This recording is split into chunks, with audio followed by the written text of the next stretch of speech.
ఇది పరిస్థితి మనం చూస్తున్నాము. చాలా పటిష్టమైన బందోబస్తు ఉంది. పోలీసులు ఎట్లా గుంపులుగా ఉన్నారో చూడొచ్చు మనం. ఎక్కడ కూడా స్టూడెంట్లని అలో చేయట్లేదు. ఓన్లీ ఇక్కడ మీడియా పర్సన్సే ఉండాలి అని చెప్తున్నారు. మీరు చూడొచ్చు ఇక్కడ అన్ని పోలీస్ వెహికల్స్ చూడండి. ఎక్కడైనా విద్యార్థులు నించొని మాట్లాడడానికి అర్హత లేదు.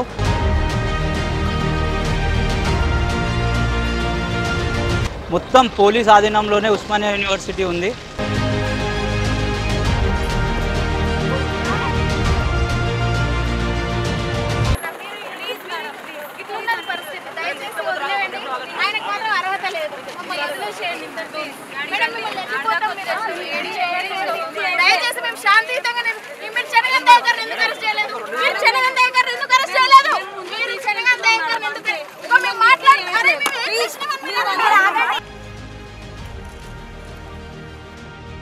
KTR down down KTR down down KTR down down నిరుద్యోగుల ద్రోహి KTR నిరుద్యోగుల ద్రోహి KTR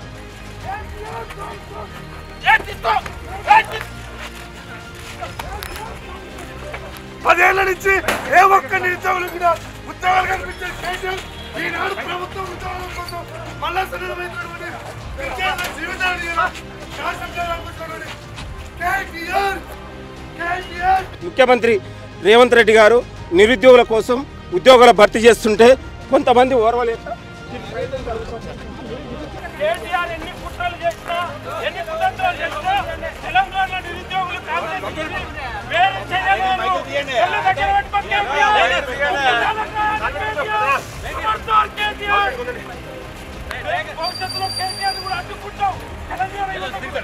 చెప్పండి, ఓయూ ప్రాంగణం అంతా దిట్టమైన పోలీస్ భద్రత ఉంది, ఎందుకంటారు? ఇవాళ రాష్ట్ర ప్రభుత్వం ముఖ్యమంత్రి రేవంత్ రెడ్డి గారు నిరుద్యోగులకు ఉద్యోగాలు కల్పిస్తా ఉన్నాడు. మంచిగా గ్రూప్ 1, గ్రూప్ 2, డిఎస్సి విద్యార్థులు ప్రశాంతంగా లైబ్రరీలో చదువుకునే పిల్లల మధ్య కేటీఆర్ అండ్ కొంతమంది బ్యాచ్ని రెడీ చేసుకొని కొంతమంది పెయిడ్ ఆర్టిస్టులు పెట్టి నిరుద్యోగుల పట్ల నిరుద్యోగులకు మైండ్ సెట్ను మార్చే ప్రయత్నం చేస్తూ ఉన్నారు. కాబట్టి నిరుద్యోగులారా ప్రశాంతంగా పరీక్షలు రాయండి. ప్రభుత్వం నిరుద్యోగుల పక్షపాతిగా ముందుకు వెళ్తూ ఉంది. బీఆర్ఎస్ పట్ల ఎన్ని కుట్రలు చేసినా నిరుద్యోగులు అందరూ కాంగ్రెస్ వైపే ఉంటారు అని మీ అందరికీ కోరుతున్నాం. కాబట్టి కొంతమందిని యూట్యూబర్ల పేరుతోని ఇంకా కొంతమందిని తయారు చేసుకొని డబ్బులు ఇచ్చుకొని మేనేజ్ చేసే ప్రయత్నం చేస్తూ ఉన్నారు.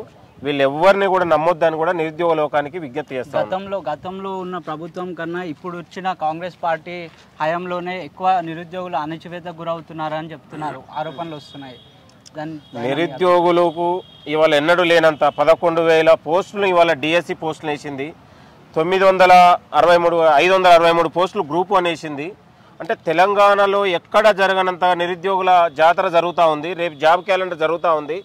కాబట్టి దీన్ని కొంతమంది కుట్ర చేసే ప్రయత్నం జరుగుతూ ఉంది. ఎవరెన్ని కుట్రలు చేసినా నిరుద్యోగుల వైపు కాంగ్రెస్ ఉంది. కాంగ్రెస్ నిరుద్యోగుల ఆలోచననే ప్రభుత్వం తీసుకుంటా ఉంది. కాబట్టి దీన్ని కొంతమంది కుట్ర చేసే ప్రయత్నం జరుగుతూ ఉంది. ఎట్టి పరిస్థితుల్లో నిరుద్యోగ తెలంగాణ యువత బీఆర్ఎస్ కానీ బీజేపీ మాటలు నమ్మే పరిస్థితి లేదు. వాళ్ళే కావాలని రాజకీయం మొదలుపెట్టారు. ప్రజలలో వాళ్ళకి యొక్క తీవ్రమైన అసంతృప్తి ఉంది. కాబట్టి నిరుద్యోగుల్ని కొంత మద్దతు సింపతి కోసం అని ప్రయత్నం జరుగుతూ ఉందని కోరుతున్నాం. స్ట్రైట్ ఫార్వర్డ్ క్వశ్చన్ అన్న, డిఎస్సి పోస్ట్పోన్ చేస్తే వచ్చే కాన్సిక్వెన్సెస్ డిఎస్సి అనేది ఇవాళ మీరు పేపర్లో చూశారు. మా స్కూళ్లకు పంతులు కావాలి, టీచర్లు అంటే ధర్నాలు చేస్తూ ఉన్నారు. ఇవాళ 2,000 కోట్లతో ముఖ్యమంత్రి గారు ప్రభుత్వ స్కూళ్లకు ఇవాళ అభివృద్ధి కోసం ఇచ్చారు. 4,000 స్కూళ్ళు కేసీఆర్ హయాంలో మూసివేస్తే మళ్ళీ తిరిగి ఇవాళ ఏకోపాధ్యాయ స్కూల్ అని కానీ ఒక టీచర్ ఉన్న స్కూళ్ళను కూడా గ్రామాలలో నడిపించి ప్రతి ఊర్లో బడి ఉండాలనే ఆలోచనతో ముందుకెళ్తా ఉంది. దీన్ని కొంతమంది కుట్ర చేస్తూ ఉన్నారు. ఎట్టి పరిస్థితుల్లో నమ్మే పరిస్థితి లేదు. కాబట్టి డిఎస్సి అంశం ఏంటంటే ప్రభుత్వం చాలా అన్ని రకాల ఆలోచన చేసి మేధావుల్ని అన్ని రకాల ఆలోచన చేసి ముందుకెళ్తా ఉంది. దీన్ని కొంతమంది అడ్డుకునే ప్రయత్నం చేస్తూ ఉన్నారు. మేము నిరుద్యోగులను రిక్వెస్ట్ చేస్తూ ఉన్నాం, విజ్ఞప్తి చేస్తూ ఉన్నాం. ఈ 11,000 కాదు, మళ్ళీ ఒక 11,000 వస్తుంది. జాబ్ క్యాలెండర్ ద్వారా మళ్ళీ తెలంగాణలో ప్రతి ఉద్యోగ విరమణ 6 నెలల ముందే నిరుద్యోగికి తెలుస్తుంది. ఏ పోస్టులో ఏ శాఖలో ఎన్ని ఖాళీలు ఉన్నాయో మీరే తెలుసుకోండి. జాబ్ క్యాలెండర్ వచ్చిన తర్వాత తెలంగాణలో ఉద్యమాలు కానీ పోరాటాలు కానీ ఈ ఆర్ట్స్ కాలేజ్ దగ్గర ఇక నిరుద్యోగుల పోరాటాలు ఉండవు. తెలంగాణలో నిరుద్యోగుల పోరాటాలు ఉండవు. కాబట్టే కుట్ర చేసి ఇక నిరుద్యోగుల పోరాటాలే ఉన్నప్పుడు మా బతుకులు ఎట్లా అనే ఉద్దేశంతోనే కేటీఆర్ అండ్ బ్యాచ్ కొంతమంది రెడీ అయ్యి నిరుద్యోగుల్ని ఢిల్లీకి పంపించి గల్లీకి పంపించి ఒక కుట్ర చేసే ప్రయత్నం జరుగుతూ ఉంది. కేటీఆర్ ఖబర్దార్, నువ్వు పిచ్చి ప్రకటనలు మానుకొని తెలంగాణ యువతకు నిరుద్యోగ యువతకు క్షమాపణ చెప్పాలి, అవసరమైతే గన్ పార్క్ దగ్గర వచ్చి ముక్కు నేలకు రాయాలని కేటీఆర్ బ్యాచ్కి సవాల్ చేస్తా ఉన్నాం. రైట్, ఇంకో క్వశ్చన్ అండి, 1:100 రూపంలో తీస్తాము అని చెప్పేసి తీయాలి అని రిక్వెస్ట్ చేసిన గత ప్రభుత్వంలో బట్టి విక్రమార్క గారు చెప్పడం జరిగింది అసెంబ్లీ సాక్షిగా. ఇప్పుడు ప్రభుత్వంలో మీరున్నారు, కాంగ్రెస్ పార్టీ అధికారంలోకి వచ్చింది, 1:100 సేమ్ డిమాండ్ నిరుద్యోగుల గురించి చేసిన వాళ్ళు మరి ఇప్పుడు ఎందుకు చేయట్లేదు? 1:100 అనేది గతంలో 55 జీవో దాని మీద బట్టి విక్రమార్క గారు అసెంబ్లీలో మాట్లాడారు. దాని తర్వాత జీవో నెంబర్ 55 రద్దు చేయడం జరిగింది. ఇప్పుడు జీవో నెంబర్ 29 తీసుకొని రావడం జరిగింది. గతంలో ఏంటంటే ఇదంతా కోర్టు ఇష్యూలలో ఉంది. మనం జీవో 1:100 ద్వారా కొంతమంది ఉన్నటువంటి రిజర్వ్ కులాలకే అవకాశం ఉండే, ఈ 1:50 రావడం వల్ల అన్ని షెడ్యూల్ కులాలకు అవకాశం లభించేది ఉంది. ఇప్పుడు 1:50 ద్వారా అంటే దాదాపు మెరిట్ విద్యార్థులు గతంలో బాలాజీ బడావతి కానీ లేకపోతే గతంలో ఇప్పుడు 1999లో సుప్రీంకోర్టు కూడా కొట్టేసింది మెరిట్ విద్యార్థులకు అన్యాయం జరుగుతూ ఉందని. కాబట్టి ఇది న్యాయపరమైనటువంటి చిక్కులు వస్తున్నాయి కాబట్టి గ్రూప్ 1 మళ్ళీ 1:100 పెట్టడం ద్వారా మళ్ళీ రద్దయ్యే అవకాశాలు ఉన్నాయి. కాబట్టి మెరిట్ విద్యార్థులకు షెడ్యూల్ కులాలకు వెనుకబడిన తరగతులకు న్యాయం జరిగే అవకాశం ఉంది. కాబట్టి దీన్ని తెలిసి తెలియక కొంతమంది దీన్ని కుట్ర చేసి దీనిపైన రాద్ధాంతం చేస్తూ ఉన్నారు. దీన్ని ఎట్టి పరిస్థితుల్లో నమ్మొద్దని కోరుతున్నాం. కానీ గ్రూప్ 1 ఆస్పిరెంట్ చేస్తున్న ఆరోపణలు ఏంటంటే 1:100 తీస్తే ఎలాంటి లీగల్ కాన్సిక్వెన్సెస్ వస్తాయి అని కూడా కాంగ్రెస్ నిన్నగాక మొన్న టీఎస్పీఎస్సీ కూడా మనకు అధికారికంగా వచ్చింది. కాబట్టి దాని గురించి ఆలోచన చేయాల్సిన అవసరం లేదు. అన్ని న్యాయ నిపుణులు ఆలోచన చేసి ముఖ్యమంత్రి గారు దీనిపైన నిర్ణయం తీసుకున్నారు. 563 పోస్టులు యూపీఎస్సీ తరహాలో గ్రూప్ 1 పోస్టులు వేశారు. దీన్ని అందరూ అవకాశంగా తీసుకుంటారు ఖచ్చితంగా. చెప్పండి బ్రదర్, మీ పేరేంటి? నా పేరు సుధీర్. దేనికి ప్రిపేర్ అవుతున్నారు? Group 1, group 2, group 3. ఇప్పుడు ప్రస్తుతం పరిస్థితులలో గ్రూప్ 2, గ్రూప్ 3 పోస్టులు పెంచి పోస్ట్పోన్ చేసి డిసెంబర్లో పెట్టాలి అని చెప్తున్నారు. డిఎస్సి ప్రభుత్వం అయితే ఎటువంటి స్పందిస్తలేదు, ఎట్లా చూస్తాడు దాన్ని? ఇక స్పందించినప్పుడు ఏం చేస్తాం, ఇక మా ప్రయత్నాలు మేము చేస్తూ ఉన్నాం. మా మిత్రులు ఏం చేస్తున్నారు, డిఎస్సి మిత్రులు కావచ్చు, గ్రూప్ 2 మిత్రులు కావచ్చు, వాళ్ళు ఏం చెప్తా ఉన్నారంటే ఇక్కడ కాకపోతే ఇప్పుడు ఏంది, ఇక్కడ ఒక జోకింగ్ అయితే తయారైంది. గతంలో ఏంటిదంటే ఇక్కడ సమస్యలు పరిష్కారం కానప్పుడు ఢిల్లీకి పోతూ ఉంటారు. అంటే సీఎం సాబే మనకు అలవాటు చేసిండు. ఏంటిది, ఇక్కడ సమస్యల పరిష్కారం కానప్పుడు 17 సార్లు సీఎం సార్ వెళ్ళినప్పుడు మా సమస్యలను కూడా మేము ఇక్కడ ఎవరు సుప్రీం ఎవరు, రాహుల్ గాంధీ. సో రాహుల్ గాంధీ దగ్గర చెప్పుకుంటాం మేము. అట్లాంటప్పుడు ఇక్కడ వర్కౌట్ కానప్పుడు ఇప్పుడు మిమ్మల్ని పెద్దన్న అనుకుంటున్నాం, మీ దగ్గరనే మాకు గౌరవం లేనప్పుడు ఎక్కడ పోతాం మేము? తండ్రి లాంటి పాత్రలో ఉన్న రాహుల్ గాంధీ దగ్గరికి వెళ్తాం. అచ్చా, ఎందుకు పోస్ట్పోన్ చేయట్లేదు? ఇంత మొండి పట్టు ఎందుకు పడుతుంది ప్రభుత్వం? యాక్చువల్లీ ఏంటిదంటే ఇక్కడ సీఎం మాట్లాడే మాటలపైన నాకు పెద్ద జోకింగ్ అనిపిస్తుంది. ఎందుకంటే గతంలో మేము కేసీఆర్ని చూసి నవ్వుకున్నాం, అంటే నిరుద్యోగులం. ఎందుకంటే అధికార పిచ్చి మదంలో మాట్లాడుతూ ఉండే కేసీఆర్ గారు. ఇప్పుడు కూడా రేవంత్ రెడ్డి గారు కూడా అలానే ఏంటిదంటే మాలో కేసీఆర్ అవబడుతుండో ఏమో తెలియట్లేదు. మరి ఆ సింబల్ అన్నా మాకు ఏమని చెప్పండి. ఎందుకంటే వీళ్ళకి పార్టీ గుర్తులు ఉన్నప్పుడు మాకు కూడా ఒకటి ట్యాగ్ ఇచ్చేసి ఇది నువ్వు అని చెప్పేసి చెప్పమని చెప్పు. మరి ఆయన ఏదో ఆ పార్టీలకు ఈ పార్టీలకు చెప్తుండే కదా, మరి ఆ పార్టీ క్యాండిడేట్ ఎవరో ఇక ఫలానా ఇది అని చెప్పేసి మా నిరుద్యోగుల మధ్యలో తీసుకురండి. మీకు అంత క్లియర్ కట్గా తెలిసినప్పుడు ఈ ఫలానా క్యాండిడేట్ ఈ పార్టీ వెనక తిరుగుతుండని చెప్పేసి మీరు చెప్తున్నారు కదా, మీరు వాళ్ళ ముసుగులో ఉన్నారు. ఇక్కడ ఏంటిది, సచిన పాముకి కొట్టినా ఒకటే, కొట్టకపోయినా ఒకటే. ఇక్కడ ఏం చేస్తుండే మన రేవంత్ రెడ్డి గారు అంటే వాళ్ళని అనవసరంగా టార్గెట్, మీ టార్గెట్ వాళ్ళు కాదా, ఆల్రెడీ జనమే వాళ్ళని మీ టార్గెట్ నుండి తీసేశారు. ఎందుకంటే ఎలక్షన్లో ఆయనను ఓడగొట్టినప్పుడే మీ టార్గెట్లో లేడు. ఇంకా మీరు ఆయనని టార్గెట్గా చేసుకొని మేము ధర్నాకు వచ్చినప్పుడు వాళ్ళని టార్గెట్ చేసుకొని మాట్లాడడం అనేది నేనేమంటున్నా అంటే ఆయన యొక్క సామర్థ్యానికి తగినది కాదని నేను అంటున్నా. ఎందుకంటే ఇక్కడ మీరు ఒకటే ఆలోచించండి, ప్రజలే వాళ్ళని తిరస్కరించినప్పుడు వాళ్ళు ఫామ్లో లేరు. ఇప్పుడు అనవసరంగా మళ్ళీ నువ్వు కొని తెచ్చుకుంటున్నావు. మీరు ప్రతిపక్షంలో ఉన్నప్పుడు కూడా ఇలాగనే చేశారు. అనవసరంగా మిమ్మల్ని లేపి మిమ్మల్ని తీసుకొచ్చారు ఆయన. ఇక్కడ మీరు కూడా ఏంటంటే పడుకున్న వాళ్ళని లేపుతున్నారు మీరు అనవసరంగా. ఇక్కడ ఏంటిది సమస్య ఎవరిది అనేది వాళ్ళపైన చేయాలి. ఇప్పుడు మీరు చూడండి, ఇంత బలగాలు ఉన్నాయి ఇక్కడ. ఈ బలగాలు ఎక్కడ కాయాలి? ఎక్కడ గాంజానో, ఎక్కడ హెరాయినో, కోకాయినో, లేకపోతే ఎక్కడన్నా శాంతి భద్రతలు ఇది జరిగిన దగ్గర చేయాలి. ఇక్కడ ఒక నిరుద్యోగి అనేది మీకు గవర్నమెంట్ తీసుకొచ్చారు. ఇంకో విషయం ఏంటిదంటే ఇదే నిరుద్యోగితోనే మీరు తెలంగాణ ఇది వచ్చింది. సో దీనివల్ల ఏంటిదంటే ఈ నిరుద్యోగి పైన ఇంత నిఘా పెట్టే బదులు దానిపైన నిఘా పెట్టినకో రాష్ట్రం సస్యామలంగా ఉంటుంది.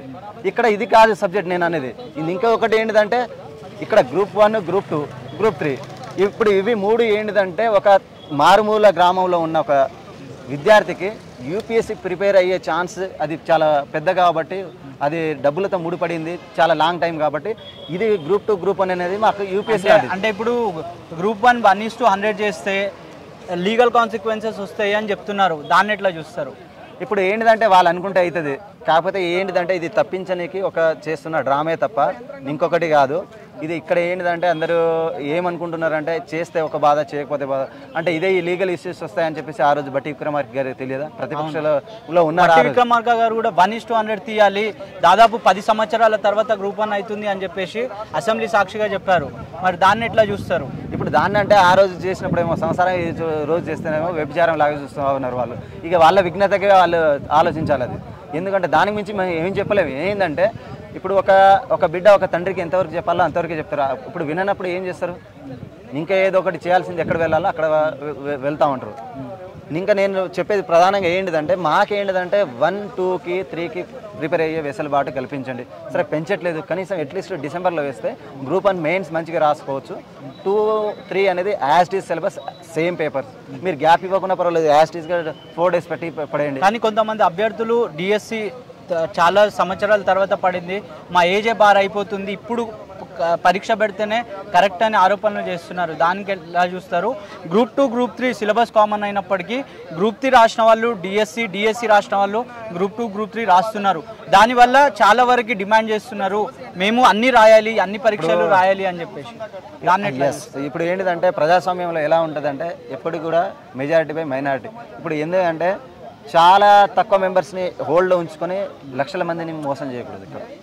సో అంటే ప్రతి నిరుద్యోగి యొక్క అది సామాజిక హోదా, రాసే హోదా, ఆ హోదాను అది మనస్ఫూర్తిగా రాయనీయకుండా చేయడం అనేది కిల్లింగ్, అంటే కిల్లింగ్ చేయడం అంటే చంపడం లాంటిది అది. సో వాళ్ళు అడుగుతున్న దాంట్లో తప్పేం లేదు. సరే డిఎస్సికి 1 month ఇచ్చి ఆ తర్వాత గ్రూప్ 2 అనేది డిసెంబర్లో వేస్తే హాయిగా రాసుకుంటారు. ఎవరైతే జాబ్ హోల్డర్స్ ఉన్నారో, కానీ జాబ్ క్యాలెండర్ ఎఫెక్ట్ అవుతుంది అని చెప్తున్నారు. జాబ్ క్యాలెండర్కి ఎఫెక్ట్ ఎందుకు? అది కంప్లీట్ వేరే నోటిఫికేషన్, ఇది కంప్లీట్ వేరే నోటిఫికేషన్. అది మాట్లాడడం అనేది చాలా విడ్డూరం. అది ఏ మాత్రం సోయి లేకుండా మాట్లాడడం. ఇప్పుడు లింక్ ఎట్లా? కత్తికి బొచ్చుకి ఏమన్నా రిలేషన్ ఉన్నట్టు వీళ్ళకి ఉందా? ఈ నోటిఫికేషన్కి దానికి ఏమన్నా ఉందా? ఇప్పుడు వీళ్ళే ఏంటిదంటే మాకు రాజకీయంగా మాట్లాడే విధంగా మాకెవరు ప్రతినిధి లేరు, మాకు మేమే. కానీ రేవంత్ రెడ్డి గారు నిరుద్యోగుల వెనకాల చాలా పార్టీలు ఉన్నాయి, పార్టీలే ప్రొవోక్ చేసి ఇట్లాంటి ధర్నాలు, రాస్తారోకోలు చేపిస్తున్నాయి అని, కోచింగ్ సెంటర్ల మాఫియా నడుస్తుంది, 100 కోట్లు సంపాదించుకుంటారు, ఈ 2 నెలల టైం ఇస్తే అని చెప్తున్నారు. దాన్ని ఎట్లా చూస్తారు?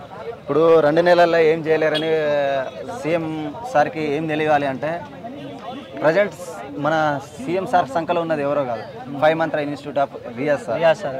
సో అట్లాంటప్పుడు రియాజ్ సార్ని అడిగితే ఇంకా క్లారిటీ లెక్కలు వస్తూ ఉంటాయి.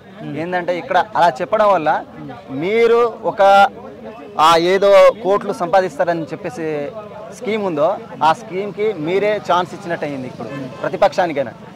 ఇప్పుడు మీరు అలా చెప్పినప్పుడు ఒక ఇన్స్టిట్యూట్ సార్ని మీరు సంకలు ఎత్తుకోకూడదు కదా. మీరు కానీ నిరుద్యోగుల పట్ల గతంలో అనుకూలంగా సానుకూలంగా స్పందించిన రియాజ్ సార్ కానీ, బల్మూర్ వెంకట్ గారు కానీ ఇవాళ నిరుద్యోగుల పట్ల సానుకూలంగా స్పందించట్లేదు అని ఆరోపణలు వస్తున్నాయి. అది ఎట్లా చూస్తారు? అంటే ఇప్పుడు ఏంటిదంటే అక్కడ సార్ దగ్గర గుడ్ రిజల్ట్ రానప్పుడు వీళ్ళు ఇక్కడ తప్పియనికి చేస్తున్న ఆరోపణ అది. ఇంకా నేనేం చెప్తున్నా అంటే ఆ రోజు కాన్స్టిట్యూషనల్ బాడీని కాదనకుండా కొంతమంది సార్లని వీళ్ళు రిప్రజెంటర్గా అనుకొని వీళ్ళని డేట్ తీసుకోవడం అని మా దురదృష్టం.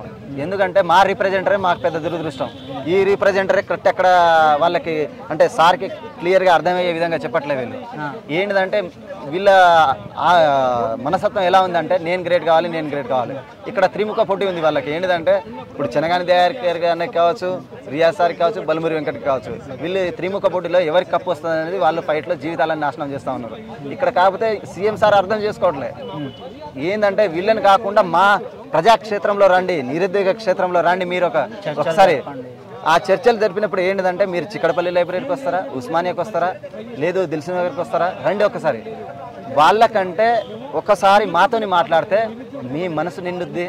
మేము అడిగే క్వశ్చన్స్ ఏమున్నాయో మా యొక్క అర్హతల గురించి మేమేం అడుగుతున్నాం, ఎందుకు ఎక్స్టెండ్ అవ్వాలనుకున్న దాని గురించి మీకు స్పష్టంగా అర్థమైపోయింది. ఫర్దర్గా నిరుద్యోగుల కార్యాచరణ ఎట్లా ఉంది? కొంతమంది చలో ఢిల్లీకి పిలుపునిచ్చారంట. చలో ఢిల్లీకి పిలుపునియడానికి కారణాలు ఏంటి? అసలు ఇక్కడ రెస్పాన్స్ సరిగ్గా ఉండట్లేదు అని చెప్పేసి ఢిల్లీ వెళ్దాం అనుకుంటున్నారు. అసలు ఏంది అన్న? ఒక్క నిమిషం, నేనేమంటా అంటే ఒక రైతుకి ఏది పారామీటర్గా చూస్తాం మనం? భూమిని చూస్తాం. ఇప్పుడు మాకేముంది అంటే ఊళ్ళో వెళ్తే ఎన్ని సంవత్సరాల నుండి ఉన్నారు కాబట్టి మీకు జాబ్ రాలేదు కాబట్టి మాకు జాబ్ అనేది ఒక పారామీటర్ మాకు. అదే లేనప్పుడు ఏంటిదంటే దానికంటే ఇంకా ఏది ఉంది మా గౌరవం అంటే మా బతుకు దాంట్లోనే ఉందనుకున్నాం. కానీ అందరికీ గవర్నమెంట్ ఉద్యోగాలు రావు. కానీ గతంలో జరిగిన మోసాల వల్ల ఏంటిదంటే 10 సంవత్సరాలు ఇక్కడ ఆగాల్సి వచ్చింది. అట్లాంటప్పుడు ఈ ఒక్క ఛాన్స్ పోతే మీరు ఒక ఎలక్షన్లో ఓడిపోతే ఇంకో ఎలక్షన్లో మీకు ఆప్షన్ ఉంది. కానీ మాకు ఆ ఆప్షన్ లేదు. ఇప్పటికే మాది ఏంటిదంటే రాలిపోతూ ఉంది, సైట్ వస్తూ ఉంది. మీరు ఒకసారి అర్థం చేసుకోండి. ఈ పరిస్థితుల్లో మేము ఇంకా ఇక్కడ మీరే అంటారు ఏంటిది ప్రెస్ మీట్ పెట్టి ఇక్కడ డబ్బులు భారం అవుతుంది అంటారు, మళ్ళీ మీరే నోటిఫికేషన్ ఇస్తా అంటారు. అంటే ఒక్కసారి స్పష్టంగా ఈ లింక్ ఏం అర్థం చేసుకోవాలంటే రేవంత్ రెడ్డి గారు ఇప్పటికే మాకు ఆర్థిక భారం అవుతుంది అని మీరు ఆలోచిస్తున్నప్పుడు క్యాలెండర్ ఇచ్చినప్పుడు ఆర్థిక భారం కాదా? మరి అట్లాంటప్పుడు 1 ఇయర్ పట్టినప్పుడు ఈ చిన్న లాజిక్ ఎందుకు మర్చిపోతా ఉన్నారు? అంటే ఇప్పుడు మీ సీఎం సారే చెప్పారు ఇక్కడ 2 నెలలు ఎక్స్టెండ్ అయితే వీళ్ళ జీవితాలు ఏదో అయిపోతూ ఉంటుంది, డబ్బులు అయిపోతూ ఉంటుంది, వీళ్ళపైన ఇంకా భారం ఎక్కువైపోతూ ఉంటుంది, మారుమూల గ్రామాల్లో మగ్గుతూ ఉన్నారంటున్నారు కదా. మరి ఇదే క్యాలెండర్ ఇచ్చినప్పుడు 1.5 ఇయర్ పట్టవచ్చు. మరి 1.5 ఇయర్లో వీళ్ళ జీవితం ఎటు పోవాలి? వీడికి ఎక్కడ ఇప్పటికే 5 రూపాయల భోజనాలు చేసి మాకు స్టమక్ ప్రాబ్లం వచ్చి ఇది వచ్చి హెల్త్ ఇష్యూస్ వచ్చి అంటే మాకు జాబులు వచ్చినప్పుడు మొత్తం మెడిసిన్కే పెట్టాలా? ఎక్కడ? మళ్ళీ ఇంకో విషయం నేను చెప్తున్నా ఏంటంటే సీఎం సార్కి సంపాదించే వయసులో ఇక్కడ అంతా యవ్వనం అంతా నీరు గారిపోయిన తర్వాత ఆ ఉద్యోగం వచ్చినా ఒకటే రాకపోయినా ఒకటే. ఇప్పుడు ఏంటిదంటే ఎవరో అంటూ ఉంటారు ఏంటిదంటే పాత సామెత, అమ్మని చూడలేను సౌతమ్మకి ఏమో బంగారు గాజులు చేశారు. ఇప్పుడు మాకు చెప్పే మాటలు కూడా అట్లనే ఉంది. అంటే ఇప్పుడు మమ్మల్ని చూడని వాళ్ళు మా జూనియర్కి చూస్తారని నమ్మకం ఎలా వస్తుంది? ఎలాంటి భరోసా వస్తుంది? కానీ గత ప్రభుత్వంలో 2 సార్లు ప్రిలిమ్స్ క్యాన్సిల్ అయింది. కానీ మా ప్రభుత్వం ఏర్పాటైనాక చాలా ట్రాన్స్పరెంట్గా పటిష్టమైన బందోబస్తుగా ప్రిలిమ్స్ ఎగ్జామ్ అనేది కండక్ట్ చేశాము. 10 సంవత్సరాలలో చేయలేనిది గత టీఆర్ఎస్ ప్రభుత్వం మేము గత 4 నెలలలో చేసి చూపించామని చెప్తున్నారు. దానికి ఎట్లా చూస్తారు? చేసింది బాగానే ఉంది కానీ మళ్ళీ ఇరకాటంలో పెట్టారు కదా. మీరు మాకు ఫ్లెక్సిబిలిటీ లేనప్పుడు అది ట్రాన్స్పరెన్సీ జరిగినా కూడా ఇక్కడ ఏంటిదంటే నిజమైన నిరుద్యోగి లాస్ అవుతా ఉన్నారు. ఇప్పుడు గౌట్ ఎంప్లాయీ ఉన్నాడు, తను ఏం చేస్తుండే గ్రూప్ 4 ఆల్రెడీ జాబ్ ఉంటే గ్రూప్ 1 అని చెప్పేసి సపరేట్ కూర్చుంటా ఉన్నాడు. తన యొక్క మైండ్ బాగానే ఉంది. ఇక్కడ ఏ జాబ్ లేనివాడికి అన్ని ఎలిజిబిలిటీ ఉన్నప్పుడు తను చాలా మానసిక ఒత్తిడికి లోన్ అవుతా ఉన్నాడు. అది ఒకటేసారి ఇప్పుడు సార్కి ఒక దగ్గర 2 చోట్ల పోటీ చేస్తే ఒక దగ్గర పోయింది, ఇంకో దగ్గర వచ్చింది. ఆప్షన్ ఉంది, మాకు లేదా? అది ఒకసారి మీకన్నా మాకు ఇవ్వండి, మీరు ఒక ఛాన్స్ మాకు ఇవ్వండి. జస్ట్ ఏంటిది మేమేమి అడుగుతున్నాం? డేట్లను అవతల యువతలు. ఇప్పుడు నేనేంటిది నాకు ఏ జాబ్ లేదు ముందు. ఇప్పుడు నేనేమంటున్నా నవంబర్ వరకు ఉంటున్నా. అట్లాంటప్పుడు నాకు 15 రోజులు ఎక్స్టెండ్ చేయడం వల్ల నాకు ఒరిగేది ఏం లేదు. కానీ మళ్ళీ మీరు ఏదో మేము నోటిఫికేషన్ ఇస్తాం, ఇది చేస్తాం, అది చేస్తాం అంటే మళ్ళీ నేను 1.5 ఇయర్ 2 ఇయర్స్ ఆగాలంటే ఆగే ప్రసక్తి లేదు. ఇక్కడ మరి పోస్ట్పోన్ అవ్వదు అని కోరుకుంటున్న అభ్యర్థులు అయితే ఎవరు ఉన్నారో వాళ్ళు అంటే ఆల్రెడీ గవర్నమెంట్ జాబ్లో ఉన్న వాళ్ళు అయి ఉంటారంటారా? లేదంటే ఎట్లా? యాంటీ పోస్ట్పోన్ బ్యాచ్ ఏదైతే ఉన్నారో ఎగ్జాక్ట్లీ వాళ్ళు ఎంప్లాయ్మెంట్ ఉన్న వాళ్ళే. మళ్ళీ ఎందుకంటే వీళ్ళే ఏం చేస్తారంటే రేపు వాళ్ళకు సిబ్బంది కొరత ఉండడం వల్ల మళ్ళీ వాళ్ళని పిలుచుకుంటారు. వాళ్ళు ఉద్యోగ మిత్రులు కూడా మమ్మల్ని అగెనిస్ట్ మాట్లాడదామనే ఉద్దేశం అయితే వాళ్ళకి లేదు. ఎందుకంటే వీళ్ళకు సిబ్బంది కొరత ఉన్నప్పుడు ఏం చేస్తారంటే వాళ్ళని మళ్ళీ పిలుచుకుంటారు. సో పాపం వాళ్ళు ఏమనుకుంటారు అప్పుడు ఏంటంటే మాకు టైం దొరకదు కాబట్టి ఇప్పుడు వేసేస్తే బాగుంటుంది అని చెప్పేసి వాళ్ళ మైండ్ సెట్. అది వాళ్ళ యొక్క ఓవర్వ్యూలో చూసినప్పుడు అది బాగే. కానీ తను ఏదో ఒక విధంగా బతకగలుగుతున్నాడు కదా, సస్టైన్ అవ్వగలుగుతున్నాడు. కానీ ఏం లేనోనికి గంజే పెద్ద అమృతం. కానీ ఆల్రెడీ అన్నం తింటున్నానికి బిర్యానీ ఉండని ఇది ఉండదని చెప్పేసి ఉంది. మాకు కానీ కనీసం గంజి నీళ్ళు ఇవ్వమంటున్నాం. మేమేమో ఏదో వాళ్ళ ఐశ్వర్యాలు ఇవ్వమన్నట్లే, ఏదో సీఎం సార్ పక్కన మాకు చేరి ఇవ్వమన్నట్లే మాకు సామాజిక గౌరవాన్ని కల్పించమని చెప్తా ఉన్నాం. ఏంటంటే అందరికీ ఉద్యోగాలు రావు. అప్పటికి కూడా ఏదో మీరు వాళ్ళని వీళ్ళని తెలుసుకొని మీరు పకడ్బందీగా ఇప్పుడు మీరు ఎమ్మెల్యేలను తీసుకుంటా ఉన్నారు, వాళ్ళ రిలేటివ్స్ని తీసుకుంటా ఉన్నారు, ఏదో నామినేటెడ్ పోస్టులు ఇస్తూ ఉంటారు. కానీ మాకు ఎగ్జామ్లో అది కాదు. ఎవరైతే ప్రిపేర్ అవుతారో, ఎవరికైతే ప్రతిభ ఉందో వాళ్ళకే వస్తుంది. అప్పుడు కూడా ఇప్పుడు ఏదో మీరు ఎక్స్టెండ్ చేయడం వల్ల ఏదో పోస్టులు యాడ్ అవ్వట్లే, మీరు చేయడం వల్ల ఏదో లక్షల మందికి ఒకేసారి నింపట్లే. మీరు కాంగ్రెస్ పార్టీ అధికారంలోకి వచ్చిన తర్వాత చాలా తక్కువ స్పాన్ ఆఫ్ టైంలో నిరుద్యోగులు అణిచివేతకి గురవుతున్నారు, పోలీసుల చేత ఎక్కడ కూడా మాట్లాడే హక్కు కోల్పోతున్నారు అని చెప్పేసి ఆరోపణలు వస్తున్నాయి. దానికి మీరేమంటారు? ఇప్పుడు ఏంటంటే ఇక్కడ మనం ఎందుకంటే ఎగ్జాంపుల్ ఉస్మానియా యూనివర్సిటీనే చూసుకుందాం. ఇక్కడ ఎక్కడా లేని బందోబస్తు, ఎక్కడా లేని పోలీస్ వ్యవస్థ ఇక్కడ ఉంది. దాదాపు 200 మంది పోలీసులు ఇక్కడ పారాగా వస్తున్నారు. అసలు దేనికి ఇది ఒక విద్యా సంస్థ. ఇక్కడ రాజకీయ నాయకులకి రాజకీయానికి అతీతంగా జరిగే ప్రదేశం ఇది, ఉండే ప్రదేశం ఇది. దీంట్లో చాలా పోలీస్ బందోబస్తు ఉంది. ఎందుకుందో అర్థం అవ్వట్లేదు. చాలామంది నిరుద్యోగులు చెప్తున్నారు ఎక్కడ కూడా మేము మాట్లాడే స్వేచ్ఛ ఉండట్లేదు, మేము స్వేచ్ఛ కోల్పోతున్నామని. ఇప్పుడు ఏంటిదంటే నేను బెస్ట్ ఎగ్జాంపుల్ ఏం చెప్తా అంటే, గతంలో కేసీఆర్ ఏంటిదంటే మేము కలవనీకి పోయినప్పుడు కల్వకుంట్ల కవితకి కలవనీకి పోతే ఆ వర్షంలో బయట నిలబడ్డాం. ఆ రోజు ఏంటంటే మాకు ఆ రోజు వచ్చే సమస్యలు మాట్లాడడానికి ఇచ్చే అవకాశం తను ఇవ్వలే. ఆ దౌర్భాగ్యం ఉందని చెప్పేసి మాకు ముమ్మడిగా చేంజ్ చేద్దామని చెప్పేసి పుస్తకాలను పక్కన పెట్టేసి ఈ గవర్నమెంట్ తీసుకొచ్చాం. ఈ గవర్నమెంట్ తీసుకొస్తే ఇప్పుడు మొన్న ప్రజాపాలన ఏమంటే రేవంత్ అన్న అనగానే నిజంగానే అన్న లెక్క అని చెప్పేసి ఊరికెళ్ళారు. మరి ఇక్కడ 30 లక్షల మంది చెప్పేసి జనాభా ఉన్నారు. మరి వాళ్ళకి వీళ్ళకి రిప్రజెంటేటివ్స్ ఇచ్చినప్పుడు ఇంటెలిజెంట్ వర్గాలు మీకు ఇచ్చి ఉండొచ్చుగా ఇన్ఫర్మేషన్. మరి ఎందుకు మరి ఆ రోజు చెప్పిన మాట మీరు ఒక మాట చెప్తే మడమ తిప్పని వ్యక్తి అని చెప్పేసి మీరు చెప్తా ఉన్నారు కదా, మీరు దాన్ని నిరూపించుకోవాలి. ఎందుకంటే మీరు ఒకసారి చిక్కడపల్లి లైబ్రరీకి రండి, మీ గేట్లే తెరుచుకోవాలి. గతంలో రాహుల్ గాంధీ గారు కూడా చిక్కడపల్లి సెంట్రల్ లైబ్రరీకి రావడం జరిగింది. అదే నిరుద్యోగుల పక్షాన ఆయన నిలబడడం జరిగింది. మరి ఇప్పుడు రాహుల్ గాంధీ గారి పరిస్థితి ఏంది? వాళ్ళు ఎందుకు రెస్పాండ్ అవ్వట్లేదు? లేదంటే ఇక్కడ జరుగుతున్న పరిణామాలు హైకమాండ్కి తెలియజేయడం లేదా వాళ్ళు? అసలు ఏంటి ఇప్పుడు ఏంటంటే వీళ్ళ తప్పుల గురించి వీళ్ళే పోయి చెప్పలేరు కదా. వీళ్ళ తప్పుల గురించి వీళ్ళే పోయి చెప్పినప్పుడు ఏం చెప్తామంటే, ఇప్పుడు మనోడు చేసే తప్పుని ఎవరు ఫస్ట్ ఇది చేస్తారు? తండ్రి చేస్తాడు. ఇప్పుడు తండ్రి చేసే తప్పులను ఎవరు తాత దగ్గర చెప్పుకోవాలంటే మాకు ఆ ఆప్షన్ ఏముంది ఇప్పుడు? అంటే రాహుల్ గాంధీ దగ్గర పోయి చెప్పుకునే ఆప్షన్ ఎవరు కల్పిస్తున్నారు? ఇక్కడ రేవంత్ రెడ్డి గారు. అంటే రేవంత్ రెడ్డి గారు మాకు ఒక తండ్రిలాగా రెస్పాండ్ అయితే మేమెందుకు అక్కడ వరకు చలో ఢిల్లీ అనే నినాదాన్ని మా వాళ్ళు ఎందుకు తీసుకుంటారు? అంటే ఆబ్వియస్లీ మీకు ఇప్పుడు రాకెట్ కంటే వేగవంతమైనదిగా వెళ్ళాల్సిన అంశం నిరుద్యోగం. ఇది ఈరోజు సమస్య కాదు, ఇది గతంలో తెలంగాణ రాకముందు నుండి జరుగుతున్న అంశం ఇది. ఈ అంశం పైన మీకు అంటే ఇక్కడ ఏ పార్టీలకు చిత్తశుద్ధి లేదు మా పైన. మమ్మల్ని ఏదో ఒక పాకిస్తానీ, ఒక ఉగ్రవాది, ఒక టెర్రరిజం లాగా చూస్తున్నారు. అంటే ఇప్పుడు మమ్మల్ని వాడుకొని తర్వాత ఏదో టిష్యూ పేపర్ని పడేస్తున్నారు.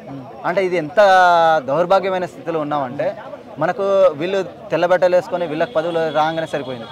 కానీ మాకు లేదు, అది మాకు ఆ స్వేచ్ఛ లేదు. మేమేంది మీలాగా ఏదో చేద్దామని కదా, అప్పటికి కూడా మీ కిందనే ఉండి మీ ప్రజాపాలనని ముందుకు తీసుకొద్దామని ప్రగతి భవన్ని ప్రజాభవన్గా మార్చిన కాంగ్రెస్ పార్టీ రేవంత్ రెడ్డి గారు ఇప్పుడు నిరుద్యోగులకి ప్రజాభవన్లో అలో చేయట్లేదా? మీరు రిప్రజెంటేషన్లు ఇవ్వడం లేదా? ఇప్పుడు మేము ప్రజాపాలనకి అక్కడ వెళ్ళినప్పుడు ప్రగతి భవన్లో ఏంటంటే మా రిప్రజెంటేషన్ మేము పేపర్ ఇచ్చినప్పుడు తీసుకొని చెత్తబుట్టలు వేసినట్టున్నారు. ఎందుకంటే ఆ చదివి ఉంటే మరి వినిపించేది, ఆ గుండె చెప్పుడు వినిపించేది. ఇప్పుడు ఒక అసెంబ్లీకి వెళ్ళినప్పుడు ఒక ఎమ్మెల్యే ఆ నియోజకవర్గం యొక్క ప్రతినిధి ఎలాగో ఒక ఇద్దరు నిరుద్యోగులు వచ్చి మీకు ఇచ్చినప్పుడు 30 లక్షల యొక్క గుండె చెప్పుడు మీరు తేలిగ్గా చెత్తబుట్టలో వేసినారంటే మిమ్మల్ని ఏమని అనుకోవాలి? మీరు ప్రజాపాలనని మిమ్మల్ని ఎలా అనుకోవాలి? ఇప్పుడు మా నాన్నగారు వచ్చేసి రైతు. అంటే మారుమూల గ్రామాల నుండే మేము వచ్చాము. మారుమూల అంటే ఒక నిరుద్యోగి నేను చెప్పట్లే, ఒక నిరుద్యోగి యొక్క ఓట్లన్నీ 30 లక్షలు ఏంటో మీరు వేసుకుంటే 1 కోటి ఓట్లు అని చెప్పేసి మీరే చెప్పారు. అన్ని క్యాలిక్యులేషన్ చేసినప్పుడు అన్నీ తెలిసినప్పుడు ఇక్కడ ఎందుకు మిస్ అవుతున్నారు మీరు లాజిక్? అంటే ఇక్కడ ఆబ్వియస్లీ తను లాజిక్ మిస్ అవుతాను. ఇక్కడ నిరుద్యోగులు ఏదో లాజిక్ మిస్ అయ్యి వాళ్ళకి పోతున్నారు వీళ్ళకి పోతున్నారు అని కాదు. ఇప్పుడు నీళ్ళని వేసినప్పుడు ఎక్కడైనా ఆగిద్దా? అది అటు ఇటు ఎటు వంపుంటే అటు పోతూ ఉంటుంది. అంటే మీరు చేసే పనులు ఏంటిదంటే మీరు గడ్డ మీద కూర్చున్నారు, నీళ్ళు వేస్తూ ఉన్నారు, అది ఎటు వంపు ఉంటే అటే పోతుంది. నెక్స్ట్ ఫర్దర్గా ఏం డిసైడ్ అయ్యారు నిరుద్యోగులు? ఫర్దర్గా కార్యాచరణ ఏంటి? ఇప్పుడు అస్సాంలో ఒక మూమెంట్ ఉండే, మేము ఏంటిదంటే ఏదో బీఆర్ఎస్ని నమ్మట్లే, ఇప్పుడు కాంగ్రెస్ని నమ్మట్లే, బీజేపీని నమ్మట్లే. అదేదో కమిటీ అస్సాం నుంచి ఎవరో కమిటీ వచ్చారంట తెలంగాణకి లోక్సభ ఎలక్షన్లో కాంగ్రెస్ పార్టీకి తక్కువ సీట్లు రావడానికి గల కారణాలు ఏందో అని తెలుసుకోవడం కోసం గాంధీ భవన్కి నిన్న విచ్చేశారు అని చెప్పేసి ఇన్ఫర్మేషన్ ఉంది. మరి ఎట్లా చూస్తున్నారు వాళ్ళని? యాక్చువల్లీ ఏంటంటే ఇది మంచి శుభసూచకమే. నేను ఎందుకు చెప్తున్నా అంటే, వాళ్ళకి సీట్లు తగ్గిపోయినప్పుడు వాళ్ళకి గుండె చెప్పుడు ఎంత బాధ ఉందో, ఒక నిరుద్యోగి యొక్క బాధ ఎంత ఉంటుందో కూడా వాళ్ళకి తెలియాలంటే వాళ్ళు మాతను పెడితే బాగుంటుంది. ఏంటంటే వీళ్ళ యొక్క ముసుగు ఏంటిది, అసలైన ముసుగు ఏంటిది? ఇప్పుడు సినిమా తీసేవాడి కంటే ప్రేక్షకుడు బాగా చెప్పగలుగుతాడు ఆ లోపాలు ఏంటిదో. అక్కడ కూర్చున్నోడికి తెలియదు, చేసేటోడికి తెలియదు. వీళ్ళు చేస్తున్నది కూడా అలా ఉంది. మేము ప్రేక్షక పాత్రలోనే ఉన్నాం, ఏ పాత్రలో కాదు, నడిపించే పాత్రలో కూడా కాదు. సో అట్లాంటప్పుడు వీళ్ళ ముసుగులు తీస్తే వీళ్ళు లోపల మనిషి ఎలా ఉన్నారో తెలుస్తుంది మనకు. చెప్పండి బ్రదర్, మీ పేరు? అన్న నా పేరు నరసింహ, నేను నల్గొండ నుంచి వచ్చాను. ఇవాళ దయాకర్ అన్న మాకు ఫోన్ చేసి రమ్మన్నాడు. గ్రూప్ 2 పోస్టులు ఎట్టాగో మీరు అనుకున్నట్టే డిసెంబర్లో పెంచుతాం, సార్ దగ్గర నేను తీసుకుపోతాను రండి అంటే మేము రిప్రజెంటేటివ్ తీసుకొచ్చి అంటే మా వాళ్ళు వచ్చేలోగా అన్న ఏదో హైడ్రామా జరిగి వాళ్ళకి వాళ్ళే అరెస్ట్ చేసుకొని వాళ్ళే వెళ్ళిపోయారు. మరి ఏం జరిగిందో వాళ్ళే పోలీసులు, వాళ్ళ ప్రభుత్వమే, మరి వాళ్ళు కావాలనే వాళ్ళే మమ్మల్ని పట్టుకోండి, మమ్మల్ని ఎక్కించండి, మీడియా చూస్తుందని వాళ్ళే కావాలని ఏదో హైడ్రామా చేశారు, వెళ్ళిపోయారు. లేకపోతే మేము ఇప్పటికైనా నిరుద్యోగులము ప్రభుత్వం పక్షపాతిలే. ఎందుకంటే కాంగ్రెస్ పార్టీకి ఇప్పటికైనా నమ్ముతున్నాము. ఎందుకంటే మేము తెచ్చుకున్నాం కాబట్టి దయచేసి మేము తెచ్చుకున్నాము కాంగ్రెస్ పార్టీ, మీ కార్యకర్తలు కానీ మీ పార్టీ ఎమ్మెల్యేలు కానీ ఎంపీలు కానీ ఎవరు తీసుకురాలేదు. ఎందుకంటే 2014లో మీకు ఎంత శాతం వచ్చింది? 25%. 2019లో వచ్చింది 28%. 2023 ఎంత వచ్చింది? జస్ట్ 39%. గత ప్రభుత్వానికి 1% తేడాని. ఆ 1% ఎవరు? మేమే. బరాబర్ చెప్తున్నాము. ఉస్మానియా క్యాంపస్ సాక్షిగా చెప్తున్నాను, బరాబర్ మేము తెచ్చుకున్నాము కాంగ్రెస్ పార్టీని, మీరు తెచ్చుకోలేదు. మేమే కావాలని బస్ యాత్ర చేసాము, నిరుద్యోగుల బస్ యాత్ర చేసాము. ఆఖరికి మా ముసలోళ్ళు ఇప్పటికే నమ్మరు, మీరు చేయబట్టే కదా ప్రభుత్వం వచ్చింది. మాపడి ఇప్పుడు రైతు బంధు రావట్లేదు. పక్క రాష్ట్రంలో 7,000 ఇస్తున్నారు అనిపించాను. ఇక్కడ నిన్న మా తీసి పండుగకి వెళ్తే నన్ను వేసుకున్నారు.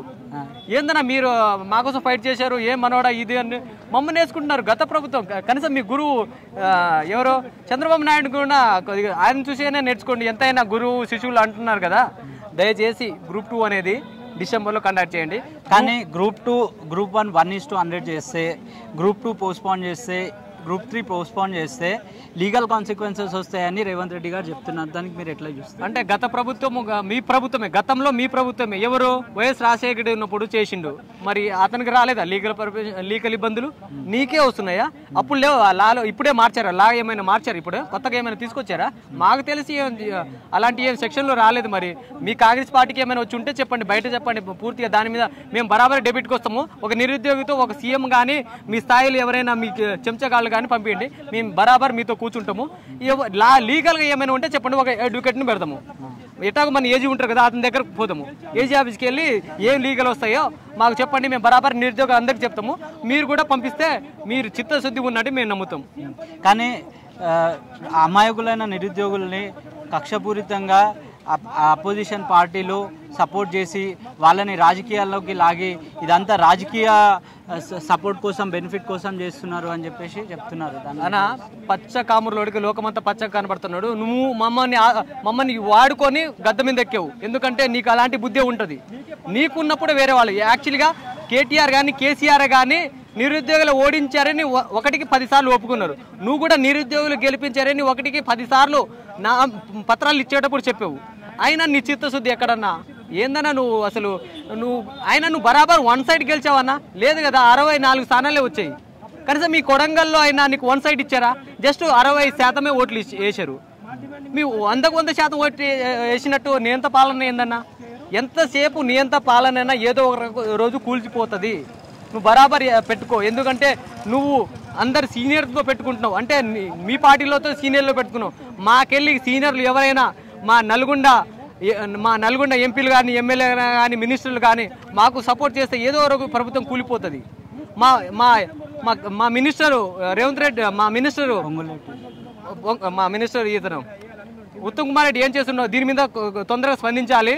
ఎంతసేపు మన నీటిపారుదల కాదు, నిరుద్యోగులు మా పాదయాత్రలు కూడా మమ్మల్ని కూడా గుర్తుపెట్టుకోవాలని కోరుకుంటాను. ఇప్పుడు గ్రూప్ 2, గ్రూప్ 3 డిసెంబర్లో కండక్ట్ చేయాలి అని చెప్పేసి భారీ ఎత్తున పోరాటం చేస్తున్నారు. కానీ నిరుద్యోగులు ఎక్కడక్కడ అణిచివేతకు గురవుతున్నారు అని చెప్పేసి ఆరోపణలు వస్తున్నాయి. పోలీస్ పహారా కూడా చాలా ఎక్కువగా ఉంది. ఇది విద్యా సంస్థ, ఉస్మానియా యూనివర్సిటీ, ఇది ఒక విద్యా సంస్థ. ఈ విద్యా సంస్థల్లో ఒక్కసారి మీరు చూడొచ్చు 200-300 మంది పోలీసులు ఇక్కడ బందోబస్తున్నారు. ఎందుకంటారు? అంటే ఇలా ఎందుకంటే అన్న గత ప్రభుత్వం 1.0 పాలన, నియంత పాలన 1.0, ఇప్పుడు 2.0 పాలన నడుస్తుంది. ఎందుకంటే మాకన్నా పోలీసులు ఎక్కువ ఉన్నారు. మరి ట్రాఫిక్ రూల్స్ ఇవ్వాలా వాళ్ళకు లేవా? లేకపోతే కనీసము మొన్న ఒక హత్య జరిగింది, ఫ్యామిలీ చంపారు. మొన్న చార్మినార్ దగ్గర ఆ మధ్యలో జరిగింది, ఒక పాప 6 ఏళ్ళ పాప జరిగింది. ఇలాంటి మీద పట్టించుకోరా మీరు? దానివల్ల దేశానికి, రాష్ట్రానికి పరుగు పోగా దేశానికి కూడా పరుగు పోతుంది. అలాంటి చూడకుండా నిరుద్యోగుల మీద ఒకటికి 1000 మంది పోలీసులు ఎందుకు ఇక్కడ? ఎక్కడైనా హత్యలు మానభంగాలు జరుగుతాయి, అలాంటి పట్టించుకోరా మీరు? మన చంద్రయాన్ గుట్టలో ఏందా ఆ ప్రభుత్వం నడుస్తుందా, లేకపోతే ఓన్లీ పోలీసులు మొత్తం నిరుద్యోగుల మీద తోస్తున్నారా? నెక్స్ట్ నిరుద్యోగుల కార్యాచరణ ఏంది, ఎట్లా ఉండబోతుంది? అయితే నిరుద్యోగ నెక్స్ట్ రోజు ఒక కార్యాచరణ పెట్టుకుంటామన్నా. ఎందుకంటే సోమాజిగూడ ప్రెస్ క్లబ్లో రేవంత్ రెడ్డి అన్న ఇవాళ నుంచి మా అధ్యక్షుడిగా కోదండరామ్ సార్ని మా ముందు నించోబెట్టి ఇతను ఆధ్వర్యంలో ధర్నా చేయండి, ఇతనికి అనుభవం ఉంది కోదండరామ్ సార్కి అని ఆ రోజు కోదండరామ్ సార్ని మా మీద నెట్టిండు. ఇవాళ కోదండరామ్ సార్ లాంటి ప్రొఫెసర్ మాకు మద్దతు ఇవ్వకపోయినా పర్లేదు, మేమే ఒక స్వతహాగా ప్లాన్ చేసుకొని రోజుకో కార్యాచరణ చేస్తుంటాం. ఇప్పుడు అశోక్ సార్ కానీ బక్కా జడ్సన్ గారు కానీ ఆమరణ నిరాహార దీక్ష కూర్చున్నారు. మరి వాళ్ళ ఆరోగ్యం క్షీణిస్తుంది అని మాకు సమాచారం వచ్చింది. ఆయన ప్రస్తుతం చికిత్స పొందుతున్నారు నిమ్స్ హాస్పిటల్లో. అయితే అశోక్ సార్ విరమించిన తర్వాత బక్కా జడ్సన్ సార్ ఇంకా విరమించలేదు. ఇంకా మా కోసం చాలా ముండేయండు. ఎందుకంటే అతను కాంగ్రెస్ పార్టీ ఐడియాల నుంచి పుట్టిన వ్యక్తి. బరాబర్ మీ ముండితనానికి బరాబర్ అతను ముండోడు. దయచేసి అతనికి ప్రాణాలకి ఏమైనా హాని జరిగినా, అతను ఒక హ్యాండిక్యాప్డ్ అయినా, అతని ప్రాణాలకి ఏమైనా హాని జరిగినా రాష్ట్రం అట్టు ఊడికిపోతుంది. దయచేసి మేము కొన్నమ్మ కోరికలు ఏం కోరట్లేదు. ఎటాగో డిఎస్సి హాల్ టికెట్ ఇచ్చారు కాబట్టి అది బరాబర్ జరగని. మీరు 10సారి డిఎస్సికి ఒక సానుభూతి చెప్తున్నారు. గ్రామీణ ప్రాంతాల్లో పిల్లలకు ఇబ్బంది అవుతుంది, పోస్టులు కండక్ట్ చేస్తాము, ఎటాగో ఎగ్జామ్ పెడతామని. సరే డిఎస్సి పెట్టారు, హాల్ టికెట్ వచ్చింది, మీ పాలన అంతే అనుకుంటాం. కానీ కనీసం గ్రూప్ 2 అయినా పోస్ట్ పోన్ చేయండి. డిఎస్సి వల్ల గ్రామీణ ప్రాంత విద్యార్థులు ఇబ్బంది పడుతున్నారంటే సర్లే మేము కూడా ఆలోచిస్తున్నాము. దయచేసి గ్రూప్ 2 పోస్ట్ పోన్ చేసి గ్రూప్ 1 రాసే అవకాశం కల్పించండి. కానీ ప్రభుత్వం గత 10 ఏళ్లుగా టీఆర్ఎస్ ప్రభుత్వం, బీఆర్ఎస్ ప్రభుత్వం ఏ ఎగ్జామ్ని కూడా చాలా ట్రాన్స్పరెంట్గా కండక్ట్ చేయలేదు. కానీ మేము వచ్చిన 4-5 నెలలలోనే పటిష్టంగా బందోబస్తుతోనే ట్రాన్స్పరెంట్గా గ్రూప్ 1 ఫిలిమ్స్ కండక్ట్ చేశాము. ఇప్పటి వరకు 10 సంవత్సరాల వరకు లేని ప్రాబ్లము ఇప్పుడు మేము ఎగ్జాము టైం ప్రకారంగా పెడుతున్నాము అనేటప్పటికీ నిరుద్యోగుల వల్ల నుంచి ఎందుకు అపోజిషన్ అంటే ఇప్పుడు గత ప్రభుత్వం కూలిపోవడానికి మెయిన్ కారణం ఏంటంటే పోస్ట్ పోన్ చేయకపోవడం వల్ల. ఎందుకంటే అమ్ముకున్నాడు కాబట్టి పోస్ట్ పోన్ చేయలేదు. ఇవాళ నువ్వు కావాలని పోస్ట్ పోన్ చేయడం అంటే నువ్వు ఏదో ఒక అమ్ముకున్నట్టే. మాకు బరాబర్ ఇప్పుడే డౌట్ కొడుతుంది. నువ్వు అమ్ముకున్నావు కాబట్టి నువ్వు ఎట్ట అమ్ముకున్నవాడు ఏదో ఒక డేట్ని హామీ ఇస్తాడు, నీకు ఆ రోజుల కల్లా నా పత్రం ఇస్తాము లేకపోతే జాబ్ ఇస్తామని ఎంతో కొంత అమ్ముకున్నావు కాబట్టి అలాంటి పోస్ట్ పోన్ చేయట్లేదు. అది కూడా డౌట్ కొడుతుంది. అలా కనుక డౌట్ కొడితే నువ్వు 4 సంవత్సరాలు కాదు 4 రోజులు కూడా ఉండలేవు. ఇంకోసారి గత ప్రభుత్వం అమ్ముకోవడం వల్ల కుప్పకూలింది, నువ్వు ఇలాంటి డౌట్ వచ్చినా కుప్పకూలిపోతావు. కానీ కాంగ్రెస్ పార్టీ అధికారంలోకి వచ్చిన తర్వాత చాలా తక్కువ స్పాన్ ఆఫ్ టైంలో, చాలా తక్కువ వ్యవధిలోనే అపోజిషన్ వస్తుంది, నిరుద్యోగుల నుంచి కానీ వివిధ వర్గాల నుంచి కానీ వస్తుంది అని చెప్తున్నారు. దానికి ఎట్లా చూస్తారు? అది వాస్తవం అన్న. 6 నెలలు చూసాము, నువ్వే 100 రోజులు పాలన అన్నావు, మేము 100 రోజులు చూడే. ప్రజలైతే 100 రోజులు చూశారు, అక్కడ ఫెయిల్ అయ్యావు. మేము 6 నెలలు చూసాము, మీరు ఇక్కడ కూడా ఫెయిల్ అయ్యారు. బరాబర్ రెండు ఛాన్స్ అయిపోయింది. ఇంకో ఛాన్స్ అయితే ఆల్మోస్ట్ కాంగ్రెస్ పార్టీని ప్రజలే రీకాల్ చేసే అవకాశం. ఇప్పుడు లోకల్ బాడీ పంచాయతీ ఎలక్షన్స్ వస్తున్నాయి, ఇక్కడ జిహెచ్ఎంసీలో కార్పొరేషన్ ఎలక్షన్స్ వస్తున్నాయి. దానిపైన మీ కార్యాచరణ ఎట్లా ఉండబోతుంది? అప్పుడైతే లోకల్ బాడీకి అయితే బరాబర్ అప్పుడు బస్ యాత్రను చేసాం కదా. ఇప్పుడు బైక్ ర్యాలీనో బస్ యాత్రనో లేకపోతే ఆటో యాత్రనో అన్ని పెట్టుకుంటాం. ఏ యాత్ర ఉంటే అది యాత్ర పెట్టుకుంటాం, పోయి కాళ్ళు పెట్టుకుంటాం. ఎందుకంటే అప్పుడు మాకు ఎట్టాగో నువ్వు ఎగ్జామ్ పెడుతున్నావు, ఎగ్జామ్ అయిపోతుంది, నెక్స్ట్ చేసేది ఏంది రాజకీయమే. రాజకీయంలో మాకు మించిన ఆర్టికల్ మీకు తెలియదు, మాకు మించిన మాట్లాడడం మీకు రాదు. ఎంతసేపు తిట్టడం కానీ అదే వచ్చు. మేము సంస్కారవంతంగా మాట్లాడగలం. అది ఇప్పటి వరకు నిరుద్యోగులు రాజకీయం మనకెందుకులే అనుకున్నారు. కానీ ఈ బ్రదర్ చెప్తున్నారు రాజకీయంలో నిరుద్యోగులు వస్తే మా తడాక ఏందో చూపిస్తామని. అది పరిస్థితి.